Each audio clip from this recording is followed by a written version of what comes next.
Ram, Jai Ram, Jai Jai Ram.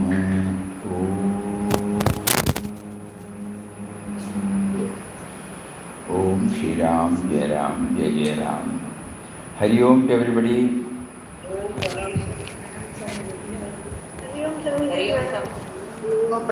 Pranam, pranam, pranam. So what is to be shared today?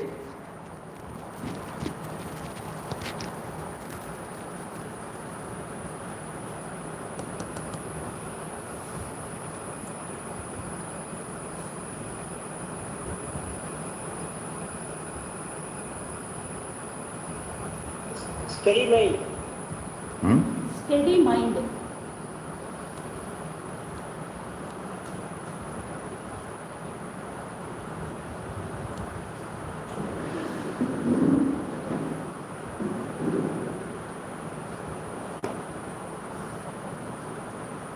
स्वतः उद्देश्य.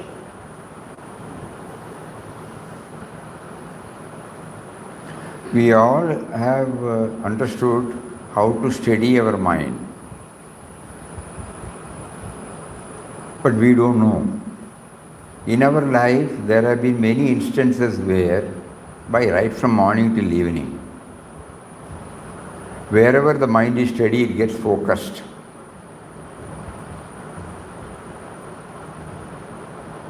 And the priority is shifted there, no dilution takes place. Only when the time comes for our labeled spiritual practices, we normally raise this question. Think about it. Suppose we do our household duties, or when we go to the office, when we start doing it, if our mind is not steady, we will not be able to do anything. Even to draft a letter, to respond a letter, to give shape to a project that we have been asked to bring out.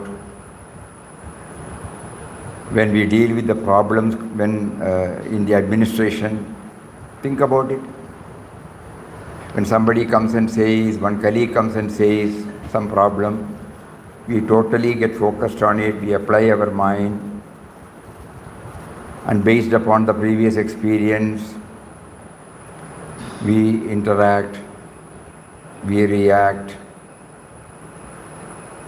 So it is not a new thing for us, steadiness. But when we are in this labeled spiritual exercise, we lose this. We find it difficult to steady the mind. So we start analyzing now, why is it so? Up to this it is clear, na?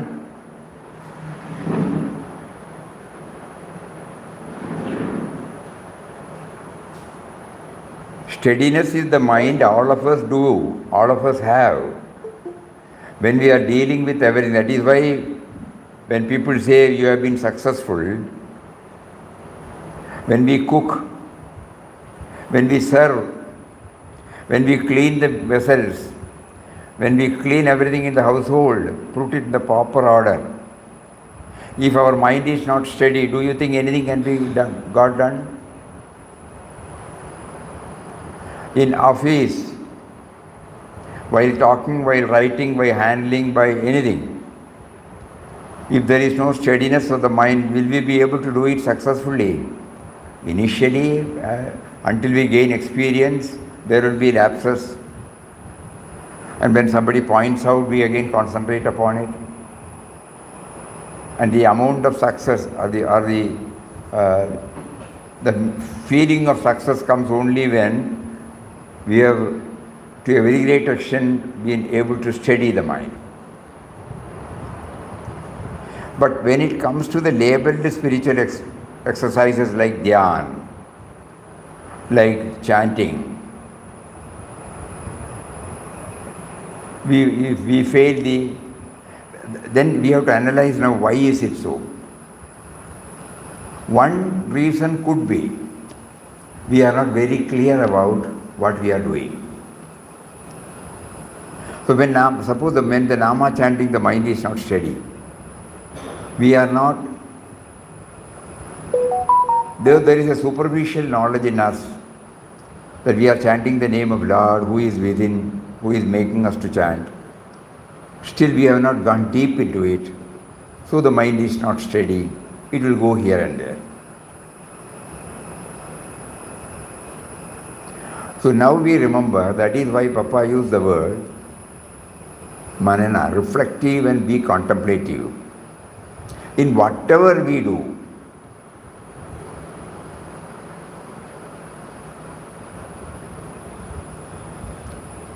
through that probably we may be able to steady the mind.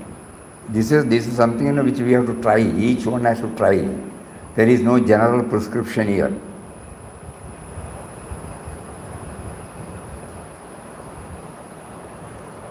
That means when suppose we are trying to bring out a small booklet, and when we are concentrating upon it to bring it out in a comprehensive way, automatically the steadiness is there, otherwise it will not come in the form of a book. So first rough cut, comes only when the steadiness is there, then you keep on polishing it, fine-tuning it, and you find mysteriously he is providing what will be more appropriate. Then you consult somebody, they also pull in their effort, and all these things. The fine-tuning, first job comes, you watch.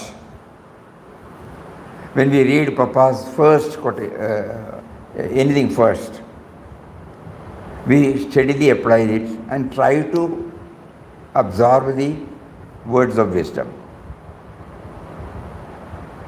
If our mind is automatically, if the mind is not steady, we will not be able to pursue.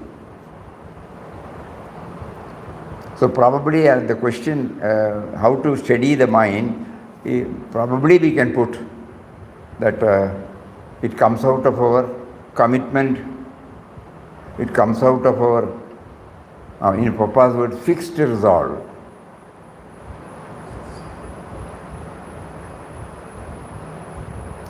Suppose, from our experience we can say, suppose a particular word comes in English, it automatically comes. And when we put it to know whether it is right or wrong, what does it mean? Immediately we go to the Google Baba and then put meaning of that. So just now we had the primordial intelligence, for example. When the Lord says in the Bhagavad Gita, Bijam mam sarva bhutanam viddhipata sanadana buddhir buddhivatam asmi. So I am the intelligence of the intellect. It is not the intelligence that we now know as intelligence.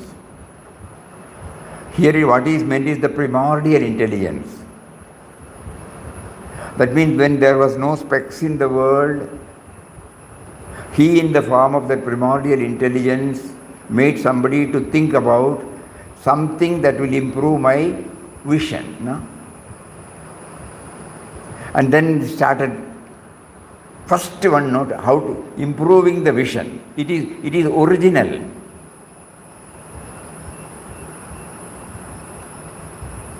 When somebody saw the first paddy,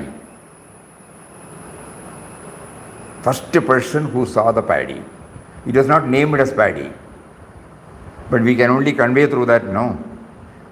Because it is a gift of God, gift of the Almighty, because causeless cause, because we know now that one paddy comes out from a seed of paddy.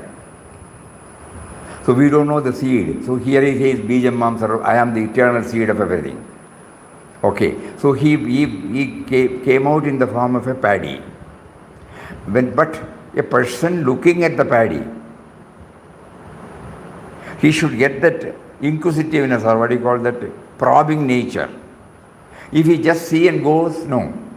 But this particular person whom we don't know, but we are all enjoying the rice, to him, what struck that I should take out the husk from it? Because there is no precedence. If there is a precedent, we can say yes. There is no precedence. So that is what is meant by primordial. So when the word comes primordial, to check up that we go to the dictionary, or in our case nowadays we don't refer to dictionary, we go to Google Baba. He is ready to help us. So he says the first intelligence. So all these are the outcome of steadiness.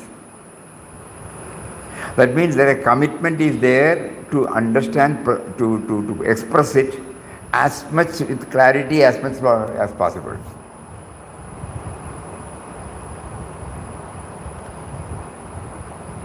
Similarly, when we take to the labeled spiritual experience, why we say labeled spiritual experience? Because we have not yet reached a stage to convert or transform all our activities as sadhana. Ultimately, we have to reach a stage where even this very word, this talk, this language, everything is a part of our sadhana.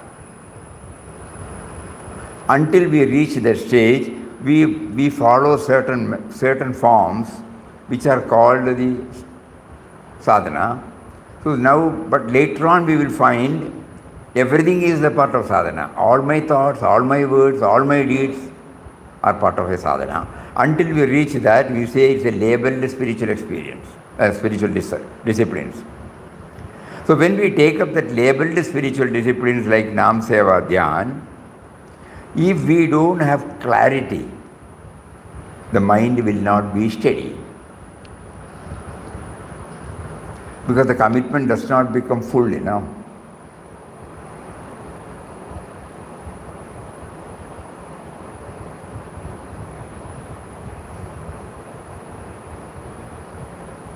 When we go through the biographies of the Bhaktottamas, yesterday we were trying to read a few of Purandaradasa. How that Chinna Nayakanar, Chinna Nayakanar,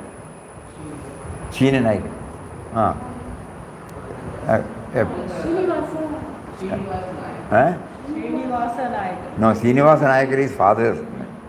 Srinivasa Nayakar's son, Chinna Nayakar. Oh, you see? How he transformed himself into Dasar. Who's Dasar? Purandaras. So the entire concentrated steadiness was applied on that and got it. Nothing else. Srinivasa Nayaka's son. But in the Wikipedia they have given he was Srinivasa. No. Yesterday we saw. Srinivasa Nayakar is the father. His son is called Chinna Nayakar or something. Anyway, forget about it. Why break? I thought it will be easy for you. Whether it is Srinivasa Nayakar or Chinna Nayakar, that is not the point of our concentration. Our point of concentration is the transformation that took place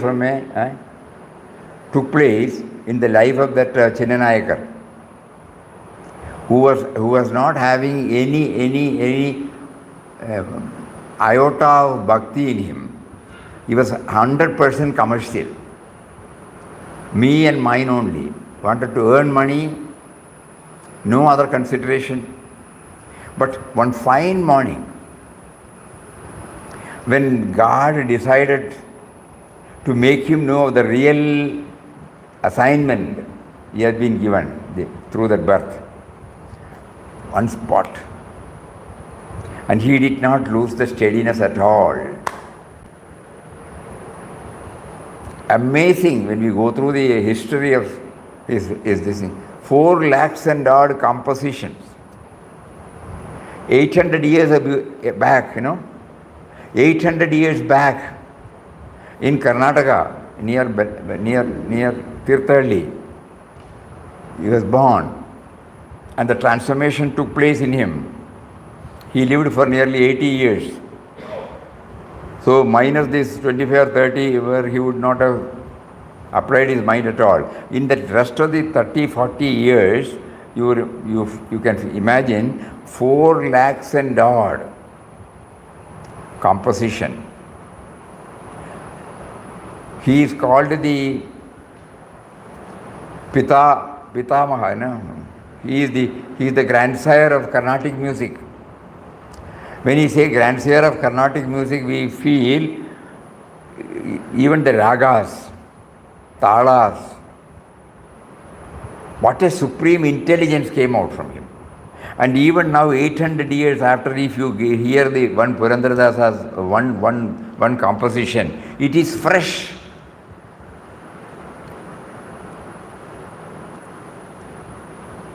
Harismarane Madu Nirantara. Namasmarana Madu Nirantara. Just imagine 800 years back it was composed, but still when you hear it, you must have heard it many a time. Fresh. So now we understand the steadiness means total involvement, whole-souled involvement, unshakable involvement in whatever God makes us to pursue. Normally we take it as concentration, absorption, assimilation, a reflection, whatever you name. Ultimately, it is the steadiness of the mind. A flickering mind can never bring out all these things. All that you see that we are using, even the language, you just imagine. When the alphabets were brought out, he did not stop with the alphabets. And even today, when we draft out a letter, when we say something, if it is not in line with the grammar rules, immediately we change, unknowingly. We don't say, I is talking. No. I am talking. So all these are products of what? Steadiness. So this is how we feel. It can be interpreted in any way. So steadiness means we understand now that when we have a total commitment to any ideal, that comes out in the form of steadiness.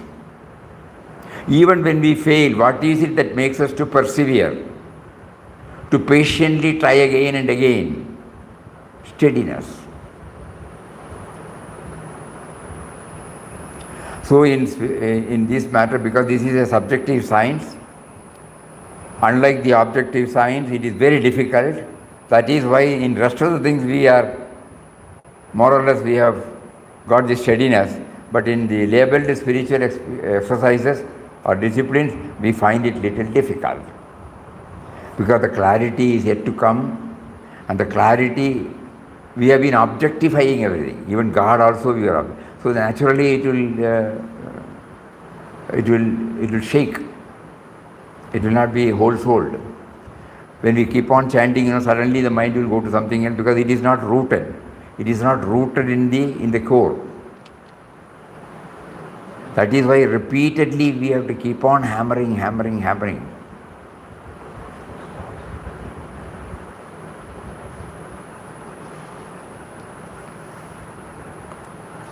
One particular portion today we would like to read. Probably it might give us some clues. The question was asked, Papa, when you were in sadhana days, you were undergoing fasting and such other forms of discipline as prompted by Ram. Did he feel the pangs of hunger, thirst, etc.? Papa, it is necessary to make it clear now how Ramdas received orders from Ram. It was not any verbal order from him. Every impulse that arose in him was coming from Ram. So whenever there was an urge for fasting, he took it as divine command. On an impulse to sit down, he did so. That was taken as the command of Ram. Nobody from outside gave him instruction. When the impulse for fasting came, he felt very happy. In the beginning of the fast, Ramdas felt some hunger, but it did not cause suffering. While fasting, by the power of Nam, first the body became light and then the body idea was lost. Fasting helped him that way. Although there was slight pinch of hunger in the beginning, later on there was no such feeling at all. Sometime during the course of his fast, Ramdas would be present at feasts and he never felt any craving for food. All are hearing, enough? Yes, sir. When food was offered to him, he had no inclination to take it. When the impulse came to break the fast, he broke it. He did not know beforehand when he was to begin the fast or break it. At a particular moment, the impulse would come and Ramdas would act upon. There was no planning at all. There was in him no sankalpa or vikalpa. Sankalpa is the process of planning for the future. Vikalpa is the feeling born of the pairs of opposites. When ego is not there, the mind is still. A pure or still mind is Atman. You cannot call it mind. The mind which was egoistic had disappeared. The eternal all-pervading Atman alone is there. It is better not to make any plans. If at all you make any plans, make them subject to God's will. Otherwise, when you fail, the reaction on you will be bad. Suppose you make a promise that you would do such and such a thing, you are unable to keep it up, you feel depressed. It is not in our power to know what is to happen the next moment. Therefore, whenever you have to give a word of promise, say, God willing, I will do it. It is all in the hands of God. So the so-called success and failure, good and evil, sin and virtue, everything should be dedicated to God. Then you are free. You make plans because you are in the clutches of the ego. Sri Siddharuda of Hubli was often in the habit of saying, Gurunath's will. While Ramdas was in his ashram, he was watching the Swamiji. A Pandit was daily reading Puranas to the assembled devotees before Sri Siddharuda. One day before he took his seat there, he had sent somebody to the town on some important business for the ashram. In the middle of the reading, the man who returned from the town came and whispered in Swamiji's ears, Appa, what you told me could not be done. Ramdas could hear this whisper. Swamiji simply remarked, Gurunath's will, and kept quiet. With that remark, in an instant, he dismissed the matter. It is common knowledge your mind gets disturbed over trivialities, but matters of vital importance thoroughly upset your mind, but you cannot brush them aside as Ram's will because there is no spirit of surrender in you. Your mind returns to it again and again. In real surrender, the mere thought of God's will set your mind at rest. So, some will remain quite undisturbed without even saying God's will. But if they express it, others can learn a lesson in calm resignation. Ramdas thinks Sri Siddharuda uttered those words, God's will, with that idea. There can be no elation or depression when the mind is in a state of surrender. That is the state of Dandvatita, changeless, static, eternal, serene, peaceful. That is your being. When you know it, you are free. On the surface, there may be some ripples, but there will be none in the depths. People who have found out the depths people who have not found the depths lose their balance. In the case of a liberated soul, any disturbance that comes passes quickly, for he is established in perfect equanimity by realization of the self. He is called Alipta.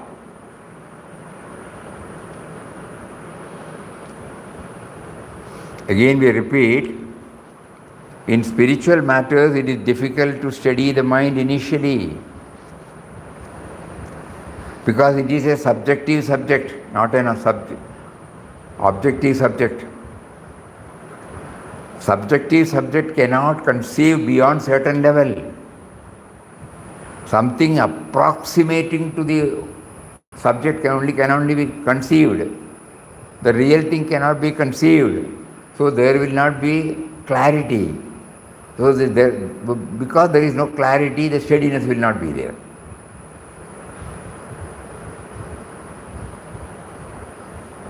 So it is a struggle. So the steadiness in spiritual matters is the outcome of the process.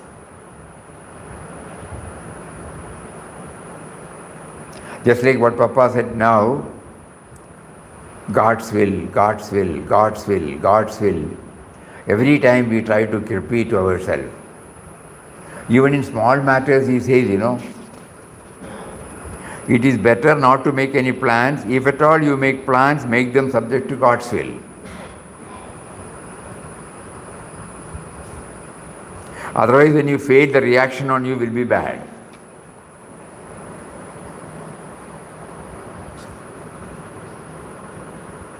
That means floating on the surface will not help in spiritual matters.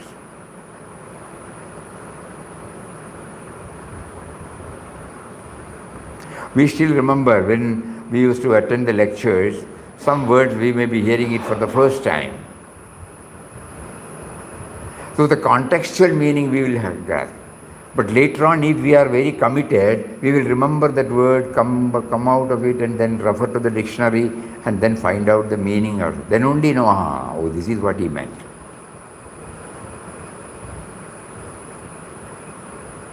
If we just leave it like that, your contextual meaning is your own interpretation.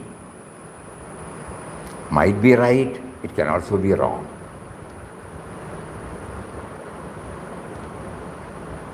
So our steadiness, our commitment to the ideal makes us to bring all these. So we can put it like this: the moment we are committed to the ideal of plunging more and more within,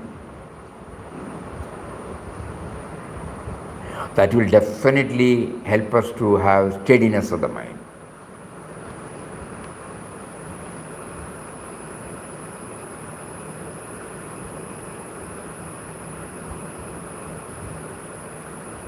Yes, now we remember when our mother used to ask us to churn the curd. Every now and then she will make us to sit in a place where everything is there, not today's churning, primordial churning, like this. I don't know what to call it.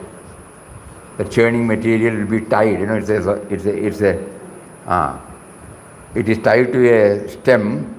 And then we do like this, but she will come and say, look inside, whether the butter is getting formed.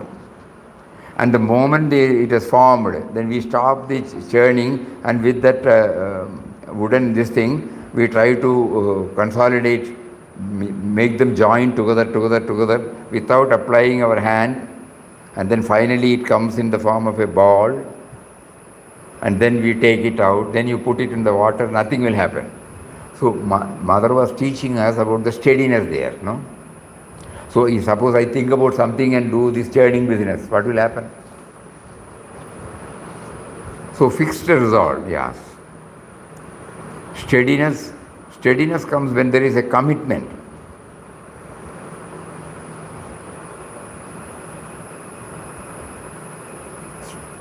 It's a wonderful point that was raised, because it touches and kindles so many things in us. It gets more and more clearer and clearer. Because it is a subjective, we find it difficult to get fixity, because mind always thinks everything as an object. Mind can think only on an object, Mind can never think on the subject. But the mind which is used to this objectifying, if there is a word, it tries to apply the same method for this subjective subject. It will naturally fail.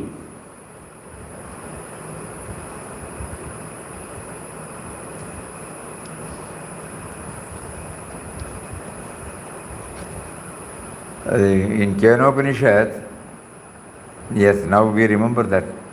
In Kenopanishad, he says,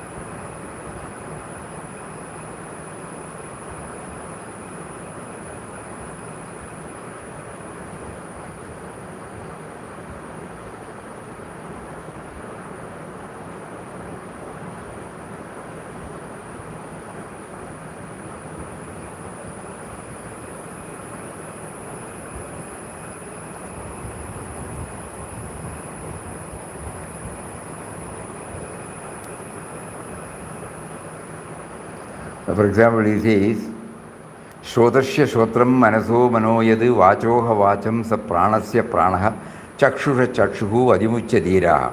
He says, the preceptor says, it is the ear of the ear, mind of the mind, speech of the speech. He is also the prana of the prana, the eye of the eye. Knowing thus, the wise having relinquished all false identification of the self, with the senses become immortal when departed from the world. Now suppose we read this and we just go. But suppose we stop. Sanskrit version, please. Eh? Eh? Yes? Sanskrit version. Eh? Pardon? Sanskrit version. Sanskrit version. Ah. Swamiji said, can you read once again? Shrodasya Shrotram, Shrotrasya Shrotram, Manaso Manoyad, Vachoha Vacham, Sau Pranasya Pranaha, Chakshusha Chakshuhu, Adimucha Dhiraha, Pret Yasmad Logat Amrita Bhavanti. Because we have not learned Sanskrit, but we remember. Don't worry, no. You just hear again, don't get stuck. We are only telling it as an example. We are only telling it as an example. So when we hear this, we start applying. Ear of the ear means what? How can this ear can have a ear like this? It is not possible. So what is said is the hearing capacity of the ear, which is a subjective subject. Yes, yes. So how can he express? Only he can express in the form in which we can understand. Eye of the eye. The power behind, the power of seeing behind the eye. It can't be expressed. It is a subjective subject. But he tries to put it in this way. And later on, probably to make it more clear,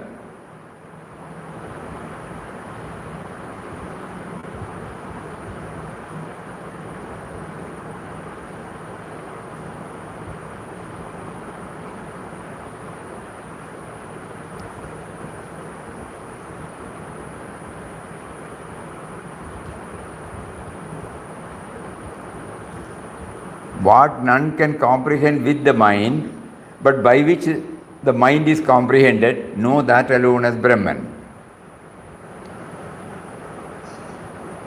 What none can see with the eyes, but by which one sees the function of the eyes, know that alone is Brahman. Only in this way it can be expressed,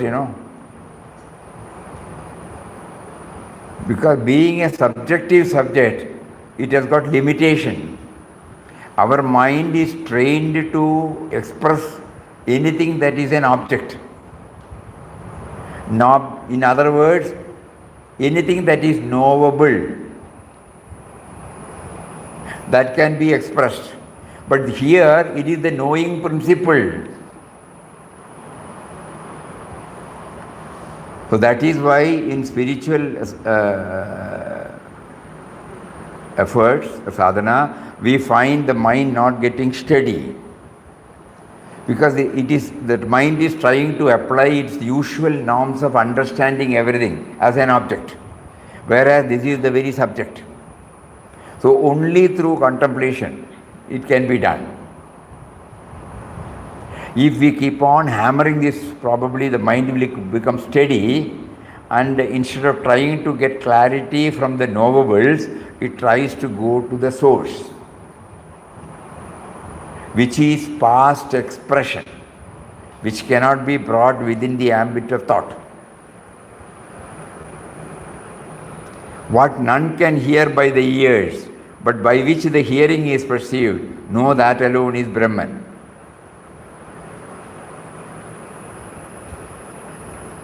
What none can breathe, but by which the breath is directed to know, that alone is Brahman. Anything, from the objective realm, it is brought to the subjective realm. Beyond that, they cannot. So in the first part of the Kenopanishad, this has been told. In every day in our ashram, we read peace prayer. Why is it that in spite of that we were not able to understand? Religiously we repeat, adorable presence, thou who art within and without, above and below and all around, thou who is interpenetrating the very cells of our being. Bas, stop. If I don't stop there, how will I understand this? That power which enters into the cells,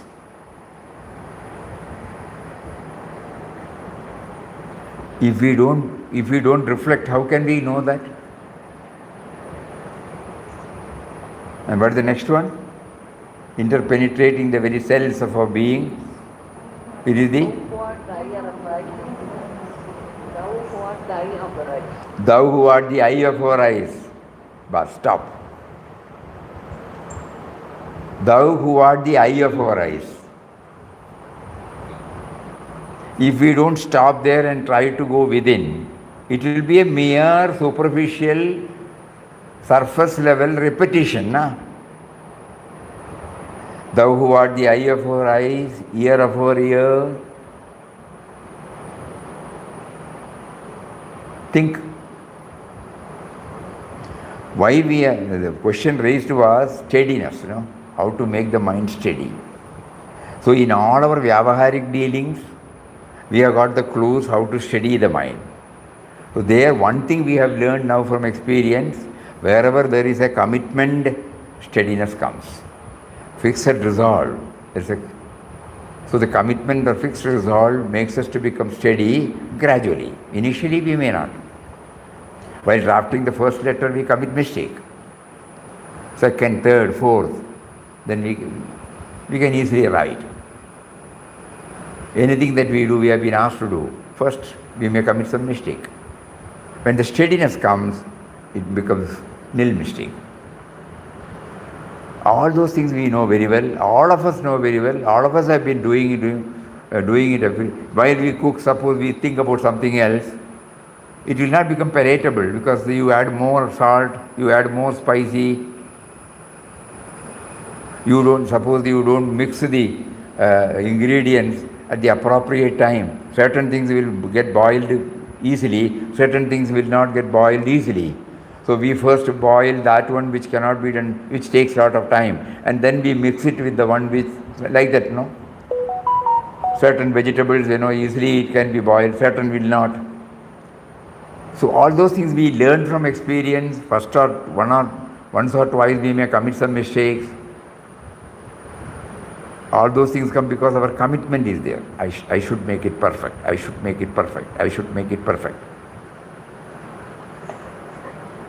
But that cannot be applied with the same mind. If we apply it, that is necessary. But the same mind which has acquired this steadiness from the data collected from outside. Somebody would have told us, suppose we are preparing upma, how much rava we should, how many measures rava we should put, and how many measure of water we should. Otherwise we have to drink upma. It will not become upma. So that means, first we will commit that mistake, 1 or 2. Then we know. We will ask somebody. They will tell us. If it is roasted 4 times of water should be there. Then only it will get boiled. If it is not roasted, just double. So all those things, we learn when we commit mistake. Because of our steadiness to make it, we ask those who have mastered it, and it gets registered. We try, we experience, it becomes steady for us. This is what we have done. But the same thing we find it difficult in spiritual discipline because this is a subjective subject. Here one's own effort to go within deeply is necessary.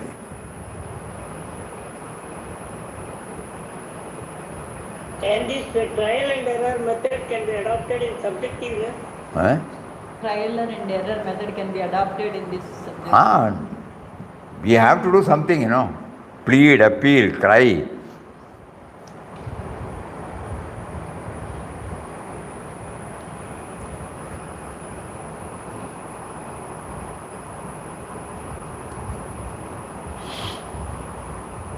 So Papa, that word comes, ultimately the steadiness will come when we have surrendered. Yes.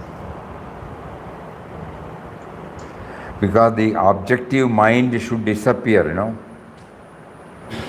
The mind which is always concentrating on the objective, what do you call it? It is not subjective. When the mind stops concentrating on it in the usual way of bringing the object before it and trying to understand the object, here it cannot be brought at all, because it is the very power that makes us to take up this. The simple Kenopanishad, you can think about it. How am I seeing? What is it that makes me to see? What is it that makes my eyes to see? But with that eyes I cannot see that. Upanishad says, no, that is Brahman. So every day, probably, that is why Puja Mataji would have included this, that we should all become introvert, reflective, contemplative. That is why it was included, but we did not take it seriously. But religiously, we read it out every day. At least one day it should strike to us, I am reading it, what is the meaning of this? The general idea is there that God is beyond all these things. But that is not enough.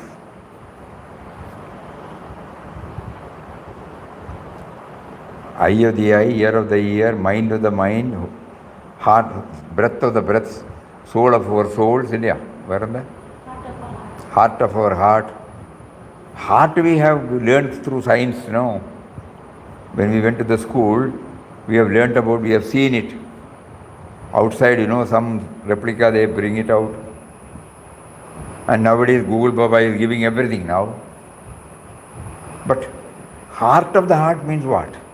That which makes the heart to function. The pulsating force behind the heart vibration. If it stops, I am dead. So Omkarji Maharaj, by drafting it, what a beautiful prayer that. Heart of the hearts.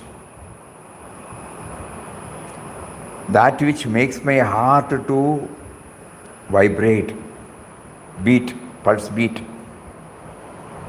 I know that I am not doing anything for that. Neither I can order it to stop, nor I can order it to speed up. What are you doing? Only 60 is there now. It should be 70. If we say like that, will it do that? No. We have no role. The present me and mind in us, the mind has no role at all. So what is the power that pulsates the heart to beat, heartbeat? So Puja Mataji wanted every day do some thinking, some reflection on the indwelling reality God. We did not understand, we followed. But now that following her has now made us to think about it. Because now we find the same word in Kenopanishad. We may learn it as a text. Academically, we may be able to reproduce.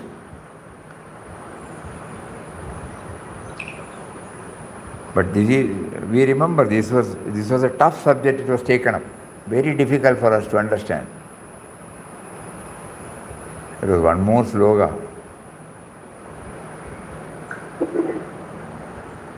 Even today it is very difficult to understand, even after going through it many a times.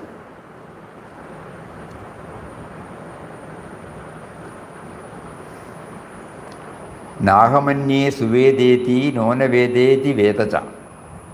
First line. I do not think that I know it well, nor do I think that I know it not. He among us knows it truly, who knows this, namely, nor do I know that I know it not. Nobody can understand a word of it. You know? So many I, so many K-N-O-W, so many not. I do not think that I know it well. Not that I do not know. I know too. This is how Swamiji explained. Even then, so we wrote it. We wrote it down, went to when we were back, again and again and again and again and again. Because it's only to us that it's a jugglery of words. He among us knows it truly, who knows this. So you now remember the intelligence of the Maharshis. They bring out this complicated thing so that from the complication we try to make it simplify. This can be done only through manana. Outwardly it appears as completely complicated, complex sense. We will not be able to understand anything. Why did they do that? Because it cannot be expressed in any way. So if you are earnest about it, you will start going deeply into it and then try to find out the meaning which cannot be expressed.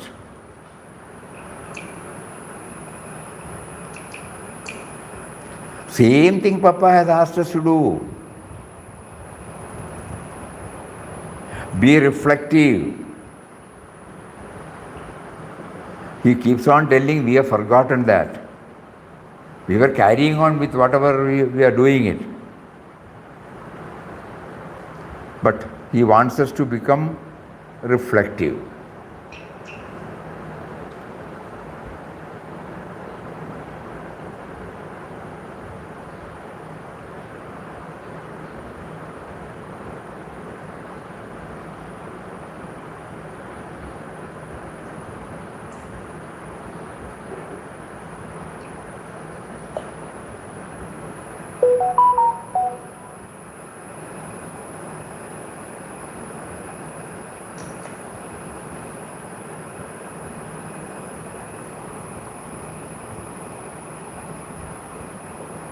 Seek guidance always from within. If what Ramdas says is in agreement with your inner voice, follow it. Don't accept Ramdas' suggestion without a sanction from within. Because if we rely, it's an objective analysis. It doesn't become a subjective inquiry. So here he says, don't accept Ramdas' suggestion without a sanction from within. The more a man becomes reflective and meditative, the nearer he approaches the true springs of life. Bluntly he has mentioned.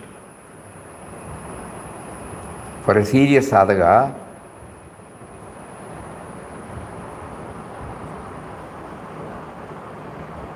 the following words of Papa throw more light on the above theme. Seek guidance always from within means what?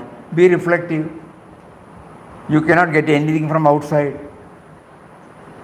So when we pursue, automatically the steadiness comes, otherwise it will not become steady.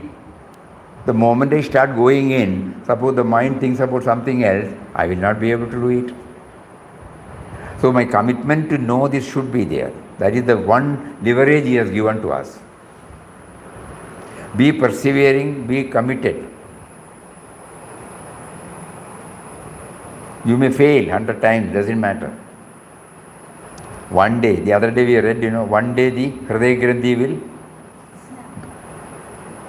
break and you will see that. So don't accept Ramdas' suggestion without a sanction from within. The more a man becomes reflective and meditative, the nearer he approaches the true springs of life.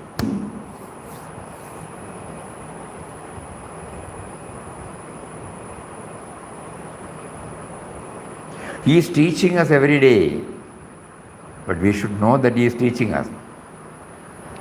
When we were thinking about the source of all sources, every time only this particular sloga comes into our mind. Which one? Bijam Mam Sarva Bhutana. But when he made us to go through the whole, we found, how many are there? 10. How many were there? 10. Eh? 10. 10. 10 slokas came. There may be so many. At least from 1 to 10 we were able to. How does it come? With that bhavana, when we go through the Gita, steadiness, no? There is a commitment, an internal commitment. Is there anything more? Is there anything more? Is there anything more?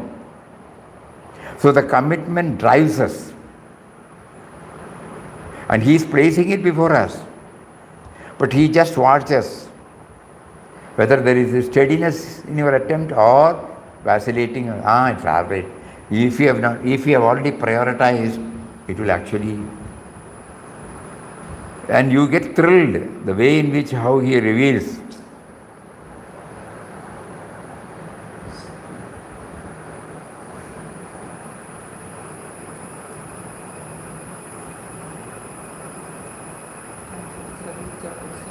Seventh chapter, sloka number 6, 9, 10.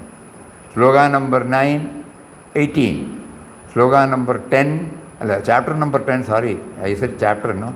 Chapter number 10, sloka 22, 32, 39. Chapter number 14, 3 and 4. So 1, 2, 3, 4, 5, 6, 7, 8, 9, 10. 10, from one sloka, we were able to get more and more clarity through 10 slokas instead of 1. Swamiji, brief repetition. Brief repetition of the slokas. Which one? Slokas. Slokas. Which sloka? Now Swamiji said. No, what else? Swamiji Chapter has this said and it. sloka Ah. that. Chapter and sloka. Acha. I'll read out. We have not put it in order. Chapter 7, Yes? sloka number 6.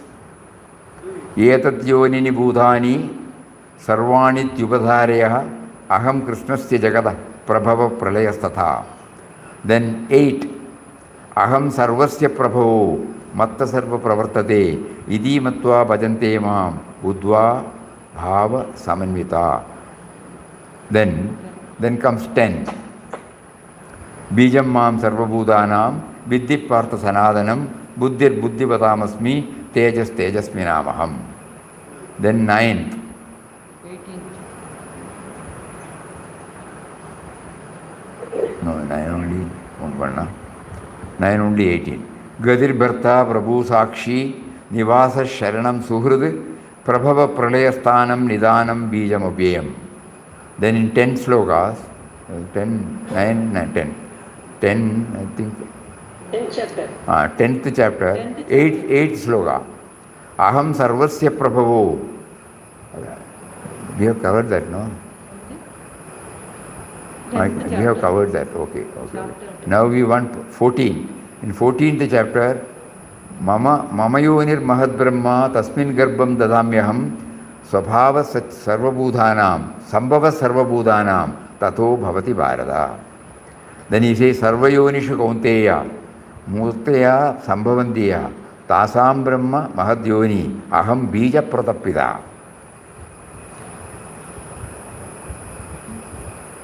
Then we have also taken, apart from source, the source also expresses in the form of Chetana, consciousness. So that is why this sloka comes. Vedanam samavvedosmi, devanam asmi vasava, indriyanam manaschasmi, bhutanam asmi chetana. I am the Samaveda among the Vedas, Indras among the celestial gods, among the senses I am the mind, among the living beings I am consciousness. So the source of all sources is expressed in the form of consciousness. And he says, Bijam Mam Sarva Bhudanam. No? I am the life force. Somewhere it comes. Huh?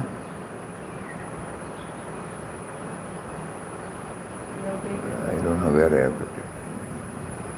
Anyway, it's somewhere. So when we start, the idea is, let us not get stuck with the technicalities. The idea we have found is that when we started with Bijam Mam Sarva Bhudanam, that was the starting point he told us. And he gave us a long rope, whether we are committed to plunge more deeper and get more and more clarity. If only we satisfy ourselves with one sloka, we may not have a comprehensive idea about the whole theme Lord Krishna described. So he brings it out in different slokas so that we get a comprehensive idea. It all comes from commitment, commitment, commitment. And commitment is the one which gives steadiness. Very good. This is really, we are very happy because the interactive session gives us so many clarity upon our sadhana. So let us try to, and Papa's words, we should keep on reminding, be reflective and meditative. So whatever that is going on in the ashram, let us not just copy it or read it out. Now the message Papa gives us is, be reflective. Right from Vishnu Sahasranamam, right from our solo Ramnam, right from our Guru Sthiti, right from our chorus Ramnam, right from our flower offering, right from our bhajans, right from our Ramnam, right from our Arati, like that, prayer reading. Everywhere let us go along with the ideal, represented through, symbolized through, brought out through those words.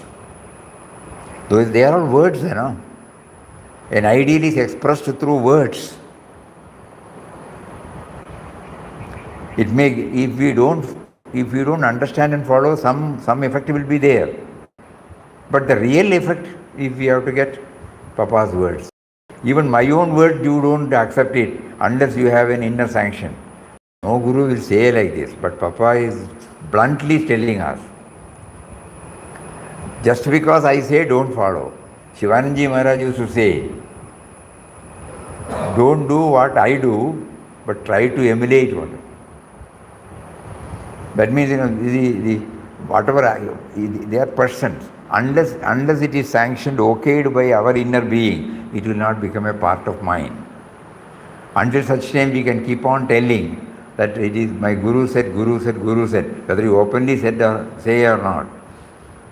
Underneath your mind it will always be there. It has not become yours. If it has to become yours, it should come in your own way. That is why one day he prompted us to think and say, prayer should be self-originated. All prayers, when they are originated, it has got its impact. Even today we were telling about that 4.5 lakhs Kirtana of Purandara Das. 800 years ago it was composed. Still the freshness is there because it was his original.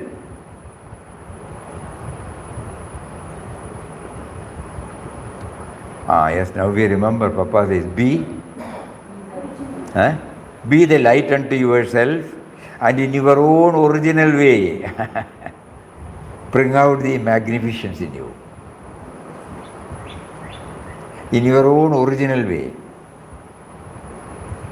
Be highly creative. There was a board somewhere here, na? Okay, thank you. It is there? No. No, it was here. One somewhere. Anyway, it's okay. Painting time they have. When they are painting this wall, It has gone.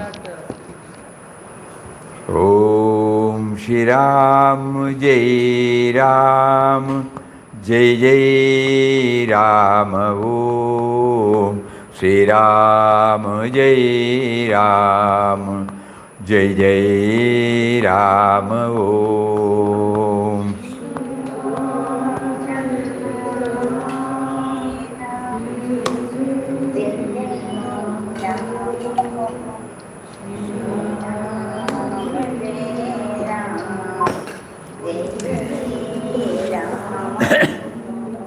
Shri Ram Jai Ram Jai Jai Ram Om.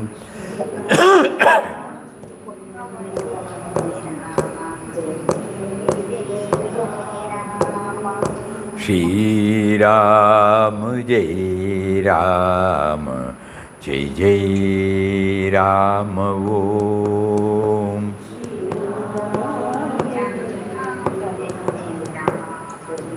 Jai Shri Ram, Jai Ram, Jai Jai Ram.